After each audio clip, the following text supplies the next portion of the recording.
নমস্কাৰ সকলোকে আসাম জব টক্স ইউটিউব চেনেললৈ স্বাগতম জনাইছোঁ। আজি আমি এই ভিডিঅ'টিত প্ৰফিট এণ্ড লছ অৰ্থাৎ লাভ আৰু লোকচানৰ পাৰ্ট 3 আলোচনা কৰিম।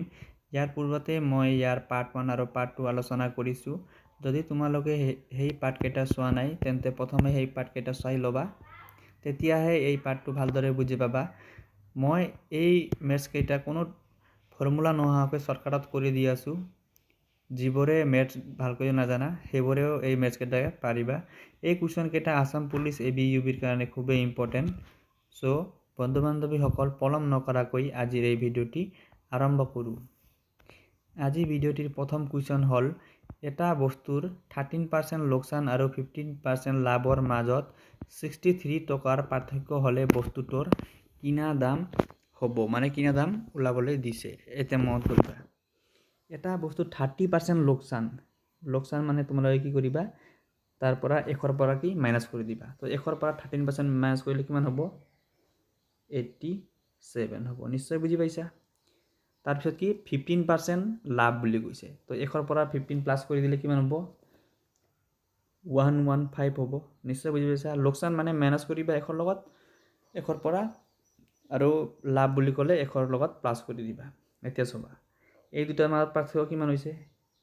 পাৰ্থক্য মানে ডাঙৰ পৰা সৰু বিয়োগ কৰিলে কিমান পাম? 28 পাম পাৰ্থক্য। আৰু ইয়াতে কিমান পাৰ্থক্য বুলি কৈছে? কিমান টকাৰ পাৰ্থক্য বুলি কৈছে? 63 টকাৰ পাৰ্থক্য বুলি কৈছে। তেতিয়া কি লিখিব পাৰিম? 28ৰ মান 63। তো ওলাবা কি দিছে আমাৰ? কিনা দাম কিমান হ'ব বুলি কৈছে। তো কিনা দাম মানে কি বুলি কৈছিলোঁ, আগতে কৈছোঁ। কিনা দাম যদি কয় 100ৰ মানটো তোমালোকে ওলাই দিবা। এতিয়া চোৱা, 63 ওপৰত আছে, ওপৰত থাকিল, আৰু যিটো বাওঁফালে থাকে সেইটো তলফালে আহিব, আৰু যিটো ওলাব লাগে কি 100ৰ মান। তো এইটো ইয়াৰ লগত কি কৰিবা তোমালোকে? ইনটু কৰি দিবা। নিশ্চয় বুজি পাইছা। এতিয়া চোৱা, 28 আৰু এইফালে কিমান আছে? 63 আছে। ইয়াক কি দি কাটিব পাৰিম? হাতেদি যাব। হাতেদি ইয়াক কেইবাৰ যাব? 4 বাৰ। আৰু এইটো কিবা যাব? 9 গুণ 63। এবাৰ 4 দি 100 কেইবাৰ যাব?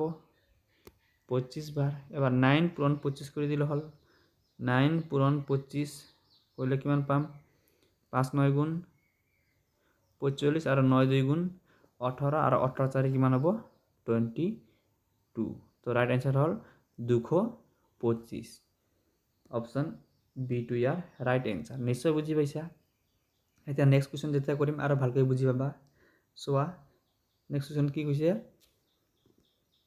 এখন কিতাপ বিক্ৰী মূল্যৰ পৰা 10% আৰু 14% ৰেহাই দিয়াৰ পিছত 27 টকাৰ পাৰ্থক্য হ'লে কিতাপখনৰ কিনা দাম হ'ব। এইটো কি ৰেহাই মানে বা লোকচান একেই বস্তু। 10% লোকচান বা ৰেহাই মানে কি, সেইটো 100 পৰা বিয়োগ কৰি দিলে হ'ল। কিমান হ'ব? 90 হ'ব। আৰু 14% ৰেহাই মানে কিমান হ'ব? 86 হ'ব। এবাৰ এই দুটাৰ মাজত পাৰ্থক্য কিমান হ'ব? পাৰ্থক্য 4। তো 4 মান কিমান হ'ব? কিমান টকা বুলি পাৰ্থক্য বুলি কৈছে? 27 টকা। তো 27 বহাই দিলে হ'ল। আকৌ ওলাবা কি দিছে? কিনা দাম। তো 100ৰ মান, কিনা দাম মানে 100ৰ মান ওলাব লাগে। 27/4, যিটো ওলাব লাগে 100ৰ মান ওলাব লাগে, এইটো খালি ইনটু কৰি দিলে হ'ল। এতিয়া চোৱা, 4 আৰু 100 কেইবাৰ কাটিব পাৰিম? 25 বাৰ কাটি কৰিব পাৰিম। এবাৰ 27 ইনটু 25টো আমি কি কৰিব লাগিব? পূৰণ কৰিব লাগিব। এইকেইটা পূৰণ কৰিলে আমি কিমান পাম? 675 পাম। চ' ৰাইট এনচাৰ হ'ব অপশ্যন ডি। নিশ্চয় বুজি পাইছা। এতিয়া নেক্সট কুৱেশ্যন কৰিম, কুৱেশ্যন নম্বৰ 3। এইটো চোৱা কি কৈছে? এইটো প্ৰায় একে। এটা বস্তুৰ কিনা দাম আৰু বেচা দামৰ পাৰ্থক্য কিমান? 360 টকা। যদি লাভ 20% হয় তেন্তে বস্তুটোৰ বিক্ৰী মূল্য কিমান হ'ব? চোৱা দেই, কি কৈছে? কিনা দাম আৰু বেচা দামৰ পাৰ্থক্য মানে কি, এইটো বুজি পাব লাগিব। চোৱা, তুমি যদি কোনো এটা বস্তু 8 টকাত কিনা আৰু 10 টকাত কি বিক্ৰী কৰি দিয়া, এইটো মানে কি? এই পাৰ্থক্যটো মানে কি? তুমি লাভটো পাবা,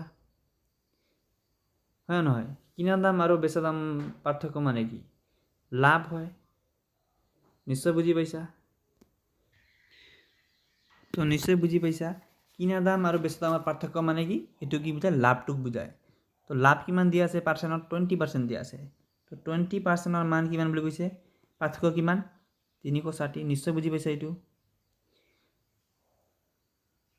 কিনা দাম আৰু কি বেচা দামৰ বা বিক্ৰী মূল্য পাৰ্থক্য মানে কি এই বস্তু কি বুজায় লাভ বুজায় আৰু লাভ কিমান দিয়া আছে 20% এইটো চোৱা আৰু পাৰ্থক্যটো বুজি পাইছা এই পাৰ্থক্য মানে তো কিনা দাম সৰি কিবা প্ৰফিটটো বুজায় এতিয়া চোৱা অলপ কি লাগিছে তেন্তে বস্তুটোৰ বিক্ৰী মূল্য কিমান হ'ব বিক্ৰী মূল্যটো কেনেকৈ ওলাম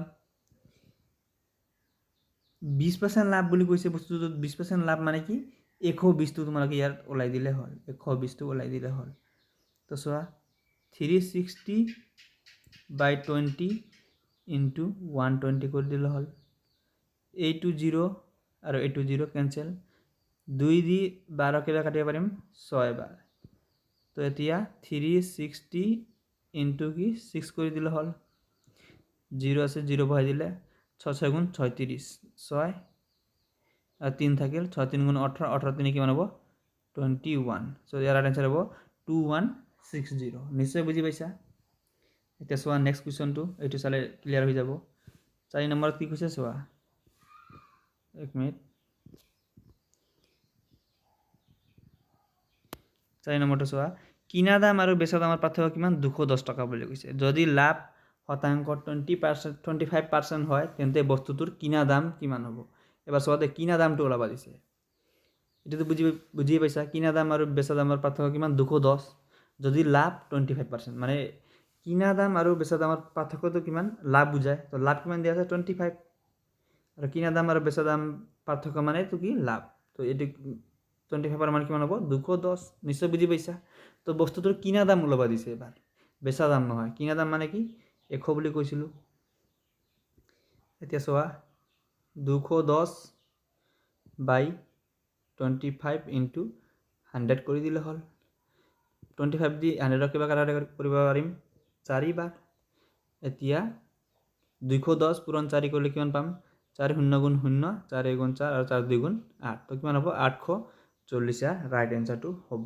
নিশ্চয় বুজি পাইছা এতিয়া চোৱা নেক্সট কোৱেশ্চন কৰিম কোৱেশ্চন নম্বৰ 5 এই কোৱেশ্চন আগৰ কোৱেশ্চনতকৈ অলপ বেলেগ হয় এইখিনিতে তোমালোকক জনাই দিও যে আমাৰ এই চ্যানেলটিত আসাম পুলিশ এবি ইউবিৰ সিলেবাস ওয়াইজ ম্যাথছৰ চেপ্টাৰ কেটা কৰাই দিয়া হৈছে যদি তোমালোকে সেই চেপ্টাৰ কেটা চোৱা নাই চাই লবা যত মই এলসিএম এন্ড এইচসিএফ বুজাইছো লহাগু গহাগু ডেসিমেল বুজাইছো দশমিক তাৰ পিছত ফ্ৰেকশন ভগ্নাংশ বুজাইছো ৰেশিও এন্ড প্ৰপোৰ্শন বুজাইছো অনুপাত সমানুপাত ইয়াৰ পৰা খুব কুৱেশ্চন আহা দেখা যায় তাৰ পিছত মেনসুৰেশন কালি পৰিসীমা বুজাইছো এবাৰ তোমালোকে চাই লবা যদি চোৱা নাই সো এতিয়া আমি 5 নম্বৰ কোৱেশ্চনটো কৰিম সো ইয়াতে কি কৈছে 15টা বস্তুৰ কিনা দাম 10টা বস্তুৰ বেচা দামৰ সমান বুলি কৈছে মানে কি 15টা বস্তুৰ কিনা দাম মানে কি কৈছিলো কিনা দাম ইংলিশ দি কি লিখিছিলো মই সিপি বুলি লিখিছিলো আৰু বিক্ৰী মূল্য বা বেচা দামটো কি লিখিছিলো এসপি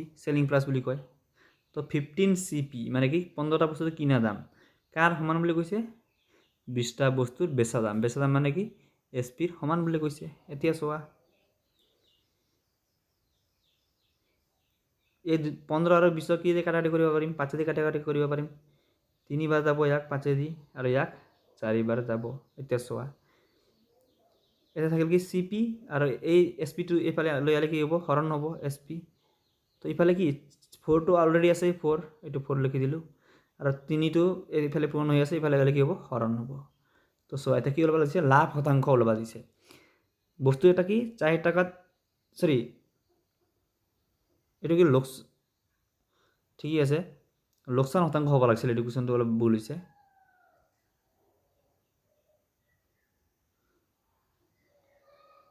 সরি ঠিক আছে লাভ আছে ঠিক আছে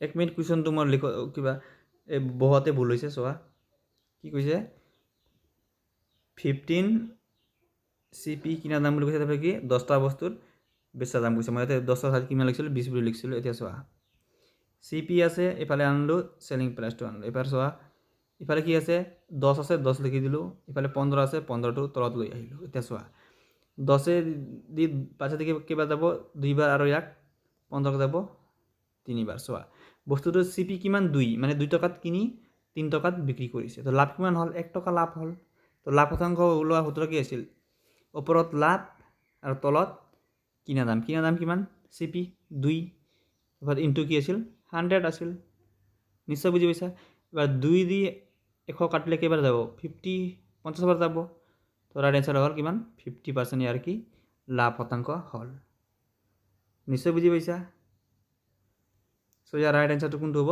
50% অপচন সি টো ইয়াৰ ৰাইট আনসাৰ হ'ব এতিয়া নেক্সট কুৱেশ্যন নম্বৰ 6 টো কৰিম ইয়াত চোৱা কি কৈছে 15টা বস্তুৰ কিনা দাম 20টা বস্তুৰ বেচা দামৰ সমান তেন্তে লোকসান শতাংশ উলিওৱা কি কৈছে 15 CP বুলি কৈছে কিনা দাম তাৰপৰ কি কৈছে 20 SP বুলি কৈছে তাৰপৰ কি কৰিবা CP আছে CP লিখি দিবা এফালৰ SP টো কি তলফালে লৈ আহিবা এবাৰ 20 আছে 20 লিখি দিলা 15 টো হিফালে আছে এফালে আনলে কি তলফালে বহি যাব তো 5 যদি কাটাকাটি কৰিবা 5 দি ইয়াক এবাৰ যাব 20ক 4 বাৰ আৰু ইয়াক 3 বাৰ এতিয়া চোৱা বস্তুটো কি 4 টকাত কিনিছে আৰু 3 টকাত বিক্ৰী কৰি দিছে 4 টকাত কিনি 3 টকাত বিক্ৰী কৰিল তো কি হ'ল 1 টকা লস হ'ল তো লোকসান শতাংশ ওলাবা দিছে লোকসান শতাংশ মানে কি লস পার্সেন্টেজ ওলাবা দিছে লোকসানৰ সূত্ৰ কি আছিল লস শতাংশ ওলোৱা ওপৰত লোকসান কিমান হৈছে এটো লিখি দিল হ'ল 1 তলত CP মানে কিনা দাম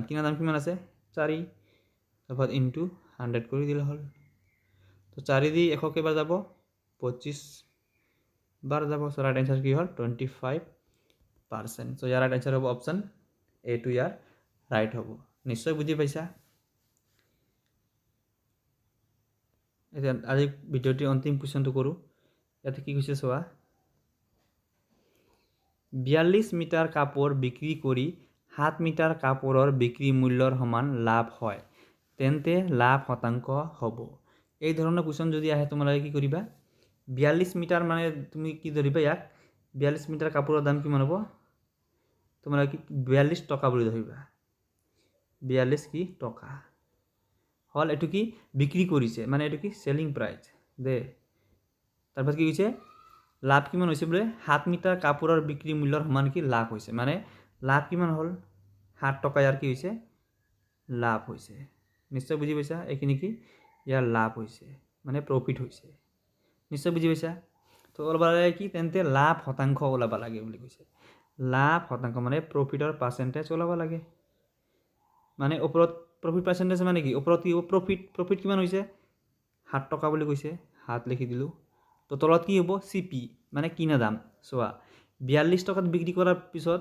7 টকাটো ইয়াৰ লাভ হৈছে তেন্তে কিনিছে কিমান টকাত 35 টকাত কিনিছে তেনেহলে 35 টকাত কিনিছে কাৰণ 35 টকাৰ কিনাৰ পিছত 42 টকাত বিক্ৰী কৰিলেহে তাৰ 7 টকাটো লাভ হ'ব নিশ্চয় বুজি পাইছা 42 ৰ পৰা 7 টো বিয়োগ কৰি দিলে হ'ল তাৰ পিছত ওলাই যাব কিনা দাম তো 35 ইনটু কি হ'ব 100 তো হাতে দি 35 কেবাৰ কাটাকাটি কৰিব পাৰিম 5 বাৰ আৰু 5 দি 100 কেবাৰ যাব 20 বাৰ সো ৰাইট আনসাৰ হ'ব 20% নিশ্চয় বুজি পাইছা অপচন বি টো ইয়াৰ ৰাইট আনসাৰ হ'ব সো আজিৰ ভিডিওটি এইখিনি যদি ইয়াৰ পিছত আমি কি ডিসকাউন্ট অৰ্থাৎ ৰেহাইৰ ওপৰত কুৱেশ্যন আনিম যদি ভিডিওটি ভাল লাগিছে তেনেহলে কমেন্ট এটা কৰি দিবা তো কাৰণ তোমালোকৰ কমেন্টে মোক আৰু ভিডিওটো বনাবলৈ এটা মোটিভেট কৰে সো ভিডিওটি চোৱাৰ কাৰণে ধন্যবাদ